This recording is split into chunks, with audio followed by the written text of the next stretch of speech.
संजय बारू की किताब the accidental prime minister the making and unmaking of Manmohan Singh से प्रधानमंत्री मनमोहन सिंह को कोई सियासी नुकसान नहीं होने जा रहा है, क्योंकि मनमोहन सिंह अब महीने भर बाद रिटायर ही होने वाले हैं। लेकिन लोकसभा चुनावों की वोटिंग के दौरान आई बारू की किताब ने हलचल जरूर मचाई है। संजय बारू ने अपनी किताब में लिखा है कि यूपीए 2 के दौरान मनमोहन सिंह को पार्टी ने पूरी तरह से साइडलाइन कर दिया था, क्योंकि कैबिनेट से लेकर पीएमओ तक से जुड़े फैसले सोनिया खुद लेती थी। किताब के मुताबिक मनमोहन सिंह सोनिया गांधी और यूपीए की सहयोगी पार्टियों के सामने पूरी तरह आत्मसमर्पण कर चुके थे। किताब में यह भी कहा गया है कि सोनिया गांधी ने 2004 में पीएम पद एक सोची समझी रणनीति के तहत ठुकराया। सोनिया सत्ता में नहीं आई, लेकिन उन्होंने सारी अथॉरिटी अपने पास रखी।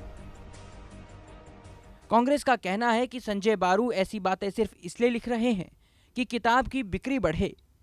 वहीं बीजेपी का कहना है कि किताब से वो बात और पुख्ता हो गई जो पहले से जाहिर थी।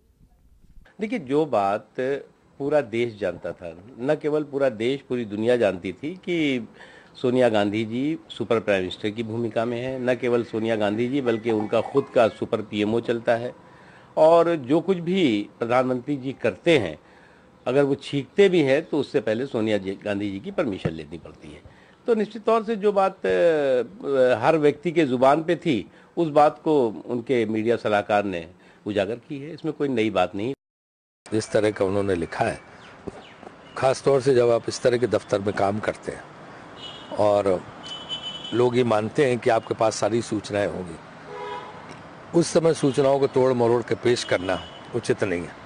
प्रधानमंत्री कार्यालय का जो बयान है, मुझे सही लगता है कि आपने अपने व्यापारिक फायदे के लिए, अपनी किताब की बिक्री बढ़ाने के लिए इस तरह की गलत सलत बातों को लिखा है। तो जो भी उन्होंने किया बिल्कुल गलत किया है, इसके कड़े शब्दों में निंदा की जाती है।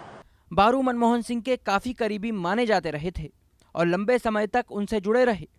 उन्होंने अपनी किताब में खुलासा किया है कि मनमोहन सिंह हमेशा ये मानते थे कि अगर वो पावर सेंटर हुए तो मुश्किल हो सकती है, इसलिए उन्होंने सोनिया को एकमात्र पावर सेंटर मानते हुए काम किया। बीजेपी ने चुनावी मौसम में इस मुद्दे को लपका है, वहीं कांग्रेस बचाव में नजर आ रही है। BJP demands that Mrs Sonia Gandhi come out clean on this matter. After all, we've been told to believe that there was a sacrifice. And if indeed she was actually running the government, now it's time to answer, I would think. अगर उन्हें लगता था कि प्रधानमंत्री rubber stamp हैं, तो क्यों काम कर रहे थे उनके साथ? खुद क्यों नहीं छोड़ दिया उन्होंने? तो ये आज इलेक्शन का वक्त है और इसका फायदा शायद उन्होंने भी उठाना चाहा है। किताब लिख के और इस वक्त उसे पब्लिक करना, ये दुर्भाग्यपूर्ण है।